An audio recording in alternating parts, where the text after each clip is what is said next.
ইসলামী আন্দোলন বাংলাদেশ কি ও কেন এ সম্পর্কে কম বেশি আমরা অনেকেই জানি, আবার অনেকেই জানি না।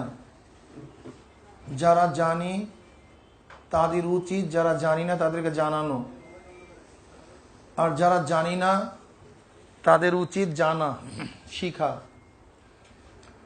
এই ব্যাপারে আল্লাহ পাক রব্বুল আলামিন নিজেই কালামে পাকের মধ্যে ফরমান, ফাসআলু আহলা যিকরি ইন কুনতুম লা তা'লামুন। তুমি যদি না জানো, যে জানে তার কাছে প্রশ্ন করো, জানার চেষ্টা করো, জানার শেষ নেই। ইসলামী আন্দোলন বাংলাদেশের সূচনাই হয়েছে ঐক্যের ভিত্তিতে। ইসলামী আন্দোলন বাংলাদেশ একটা ঐক্যভিত্তিক দল, সংগঠন, ঐক্য প্রয়াসী। তারা সবাই ঐক্যতা চায়, কিন্তু অনেকেই ইসলামী আন্দোলন বাংলাদেশকে ঐক্য প্রয়াসী মনে করেন না, বরং তারা মনে করে ইসলামী আন্দোলন বাংলাদেশই ঐক্যের জন্য বাধা। আমি ওই সমস্ত দোস্তাদেরকে বলবো, আসলে ঐক্যের ভিত্তিটা কি হবে এটাকে নির্ধারণ করা উচিত। ঐক্যের মূল নীতিটা কি হবে? কি ক্ষমতা বন্টন নিয়ে ঐক্য, পদ বন্টন নিয়ে ঐক্য, না কোনো নীতি ও আদর্শের ভিত্তিতে ঐক্য হবে? যদি ঐক্যের মূল নীতি আমরা নির্ধারণ করতে পারি, তাহলে ইসলামী আন্দোলন বাংলাদেশের কনসেপ্টটা আমাদের সামনে স্পষ্ট হয়ে যাবে।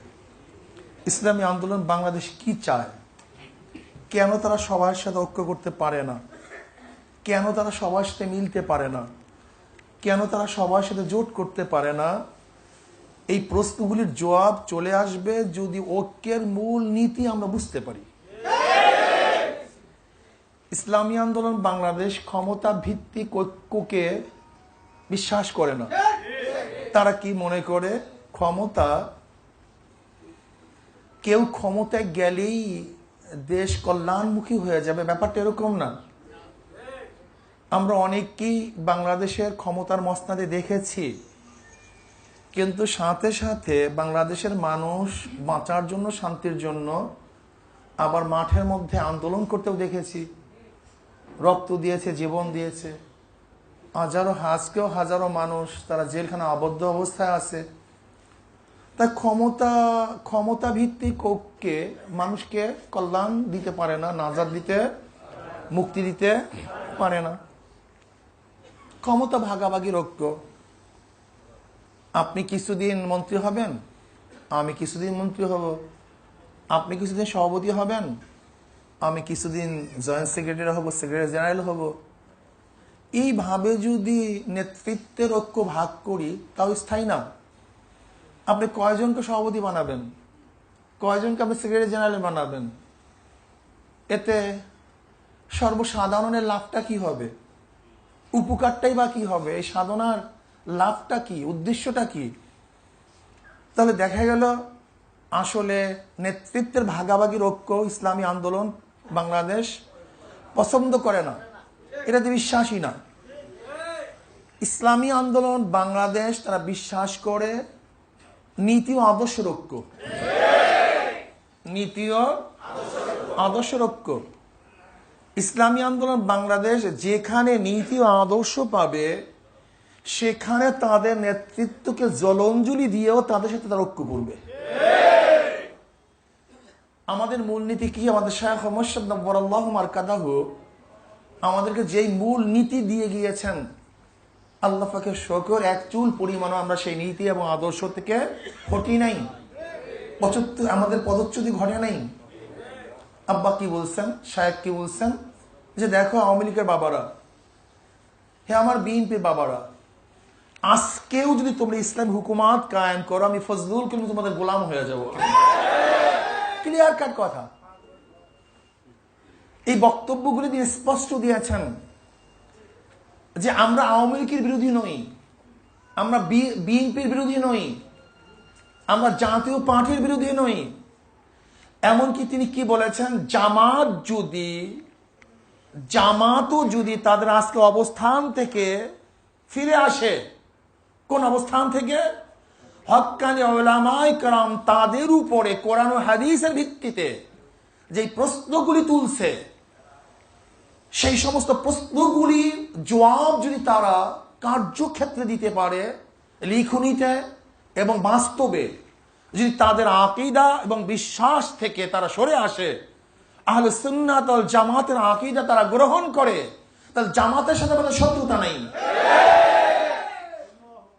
ক্লিয়ার কাট কথা। বিএনপির সাথে শত্রুতা নাই, জাতীয় পার্টির শত্রুতা নাই, আওয়ামী লীগের সাথে শত্রুতা নাই, কোন কমিউনিস্টের সাথে আমাদের শত্রুতা নাই। বরং যে আল্লাহর জমিনে আল্লাহর হুকুমত কায়েম করতে চায়, সে আমার সাথী, আমিও তার সাথী, সে আমার বন্ধু, আমিও তার বন্ধু। এছাড়া ক্ষমতার বন্টন, ক্ষমতার ভাগাভাগি, নেতৃত্বের ভাগাভাগি, এর ইসলামী আন্দোলন বাংলাদেশ কারোর সাথে ঐক্য করবে না। কাজে চিল্লা চিল্লি করে কোনো ফায়দা নেই। আমাদের কনসেপ্ট একেবারে ক্লিয়ার, একেবারে ক্লিয়ার কনসেপ্ট। যদি কেউ মনে করেন ইসলামী আন্দোলন বাংলাদেশ শুধু নিজেরা চলতে চায়, এটা ভুল। ইসলামী আন্দোলন বাংলাদেশ ইসলাম পন্থী থেকে নিয়ে চলতে চায়, কিন্তু ইসলাম পন্থীর নামে বিএনপি পন্থীদেরকে নিয়ে তারা চলতে পারে না। ইসলাম পন্থীর নামে আওয়ামী লীগ পন্থী থেকে তারা বিশ্বাস করে না। ইসলাম পন্থীর নামে জামাতকে শক্তিশালী করার কোন শক্তিকে তারা পছন্দ করে না। এটা বুঝতে হবে। ইসলামী আন্দোলন বাংলাদেশ তাদের নেতৃত্ব প্রতিষ্ঠিত করতে চায় না, মানে ইসলামী আন্দোলন বাংলাদেশ মনে করে যার দ্বারা ইসলাম হবে, আল্লাহর জমিন আল্লাহর হুকুমত কায়েম হবে, তারা তাদের সাথে থাকবে, তাদের সাথে আন্দোলন করবে, সংগ্রাম দেবে, জীবন করবে, জীবন দিবে, জীবন বিসর্জন দিবে। ইসলামী আন্দোলন বাংলাদেশ। কাজে আমাদের বন্ধুদেরকে বলবো, যারা উঠান্ত বয়সী কলম ধরছেন, আমাদের ওই সমস্ত বন্ধুদেরকে বলবো, ইতিহাস সম্পর্কে আপনাদের জানা উচিত। ইসলামী আন্দোলনের প্রতিষ্ঠা লগ্ন কি ছিল, এটার ভিত্তি কিভাবে হয়েছিল, এরা কোন আদর্শ লালন করে, কোন আদর্শ অনুযায়ী তারা চলতে চায়, এই সমস্ত বিষয়গুলো যদি আমরা না জানি, তাহলে আপনার সাথে আমার দ্বিমত থাকবেই, ঐক্যমত হব না। ইসলামী আন্দোলন বাংলাদেশ স্টেজের ঐক্য চায় না, মঞ্চের ঐক্য চায় না। ইসলামী আন্দোলন বাংলাদেশ নীতি আদর্শ ঐক্য চায়। তারা কলবি ঐক্য চায়, কলবি ঐক্য, অন্তরের ঐক্য চায়। এবং বিশ্বাস করি, যদি অন্তরের ঐক্য থাকে, তাহলে আমাদের থেকে এক ব্যক্তি অনেক দূরে থাকলেও সে আমার নিকটে, আর অন্তরের ঐক্য না থাকলে, এক চেয়ারেও থাকলে সে আমার থেকে অনেক দূরে। এটা বুঝতে হবে আপনাকে। আপনি ঐক্য বলতে কি বুঝতেছেন? এক স্টেজে বক্তৃতা করা, একই মঞ্চে দাঁড়ানো, একই সাথে খাওয়া, এটা কি ঐক্য? না, এটা ভুল। ঐক্য থাকতে হবে নীতি ও আদর্শের। যদি নীতি ও আদর্শের ঐক্য করি, তাহলে প্রত্যেকের মঞ্চ আমার মঞ্চ, প্রত্যেকের প্ল্যাটফর্ম আমার প্ল্যাটফর্ম, প্রত্যেকের বক্তৃতা আমার বক্তৃতা, প্রত্যেকের চিন্তা আমার চিন্তা, প্রত্যেকের লেখনী আমার লেখনী। কিন্তু যদি মনের ঐক্য না থাকে, আদর্শের ঐক্য না থাকে, একই প্ল্যাটফর্মে আমরা আলোচনা করব ঠিকই, কিন্তু কুলুবহুম শাত্তা, এখান থেকে উঠবো তো তাদের সাথেই তারা মারামারি করব। এর জন্যই তো দেখছেন আজকে ফখরুল ইসলাম সাহেব বিএনপি মহাসচিব, ব্যাস নেতৃত্বের কারণে তার ঘর আবদ্ধ করা হয়, অবরোধ করা হয়, ঢিলা মারা হয়। নেতৃত্বের ঐক্য না, এটা আদর্শের ঐক্য না, নেতৃত্বের ঐক্য। যতক্ষণ নেতৃত্ব আছে ততক্ষণ আমি তোমাকে মানবো, নেতৃত্ব নাই আমি তোমার গায়ে ঢিল ছুড়ব। কি আজীব এক ঐক্য, কি আজীব এক ঐক্য। এই ইসলামী আন্দোলন বাংলাদেশ চায় না। ইসলামী আন্দোলন বাংলাদেশ অন্তরের ঐক্য চায়, আদর্শ নীতির ঐক্য চায়। এ তো রাজনৈতিক এক প্ল্যাটফর্মের ঐক্যের কথা বলছি। আর আমাদের মধ্যে কি ঐক্যতা চাই? ইসলামী আন্দোলনের যারা নেতা কর্মী থাকবেন, তাদের মধ্যেও নীতিমালার ঐক্যতা থাকা চাই। নীতিমালা কি বলছে, এখানে আমার কোনো দ্বিমত চলবে না। নীতিমালা অনুযায়ী আমাকে চলতে হবে, নেতার আনুগত্যতা আমার মধ্যে থাকতে হবে, আদর্শ লালন করতে হবে। একমাত্র আল্লাহর জমিনে আল্লাহর হুকুমত কায়েম করার জন্যই সাধনা করতেছি। দুনিয়ার পাওয়ার জন্য, দুনিয়ার নেতৃত্ব অর্জন করার জন্য, দুনিয়ার ক্ষমতা অর্জন করার জন্য, অর্থ উপার্জন করার জন্য আমি আন্দোলন করি না। কাজে যেহেতু আল্লাহর রসুলকে সন্তুষ্ট করার জন্য আমি আন্দোলন করতেছি, আল্লাহর কসম, ওয়া ইন মাতা আলা ফিরাশি ফাহুয়া শাহীদ, যদি আল্লাহর রসুলের উদ্দেশ্যে আপনি কাজ করেন, যদি আপনার মধ্যে নিয়ত থাকে আমি শহীদ হতে চাই, নিয়ত থেকে শহীদ হতে চাই, আল্লাহ তুমি শহীদে মৃত্যু দান করো, যদি ওই ব্যক্তি তার বিছানায় মারা যায় তাহলে সে শহীদ হবে। কিন্তু তার নিয়ত যদি গড়বড় থাকে, যদি যুদ্ধের ময়দানেও মারা যায়, আল্লাহর কাছে কিছু পাবে না, কিচ্ছু না, কিচ্ছু না।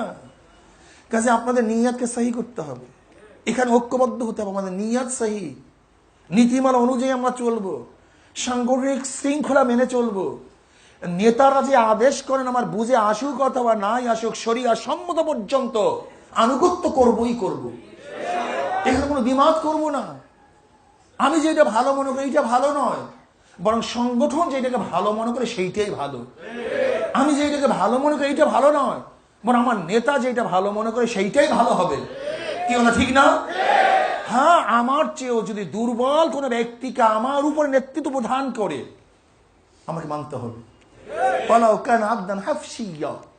আমার চেয়ে অনেক দুর্বল, আমি তার চেয়ে অনেক সবল, শিক্ষার দিক থেকে সবল, সব দিক থেকে সবল, কিন্তু সংগঠন নির্ধারণ করছে এই ব্যক্তিকেই সেই আমার নেতা। এখানে ঐক্যতা থাকতে হবে, দ্বিমত পোষণ করা যাবে না, তার সব ভেঙ্গে চলে তছনছ হয়ে যাবে। মনে রাখতে হবে আপনাকে, যদি একজন হাফসি গোলামকে আমার নেতা বানিয়ে দেওয়া হয় শরিয়ার সম্মত ভাবে, সে আমার নেতা, এখানে কোনো দ্বিমত পোষণ করব না। যদি আপনারা আপুসের মধ্যে ঐক্যতা রক্ষা করতে পারেন, ইসলামী আন্দোলনকে ধ্বংস করার ক্ষমতা কাউ থাকবে না, কোন শক্তি এটাকে ধ্বংস করতে পারবে না, এটা বাড়তেই থাকবে। আপনার চিন্তার উপর, আপনার মতের উপরে সংগঠনের মতকে প্রাধান্য দিতে হবে, আপনার চিন্তা, আপনার ভাবনার উপরে নেতার নেতৃত্বকে গ্রহণ করতে হবে। আপনাকে ভাবতে হবে আমি জ্ঞানী নয়, সংগঠন জ্ঞানী, আমার মত নয় সংগঠনের মত, আমি বুদ্ধিমান না সংগঠন বুদ্ধিমান। কাজে সংগঠন যা বলবে সেইটি আমার মত, সেইটি আমার পথ, সেইটি আমার আদর্শ, সেইটি আমার নীতি।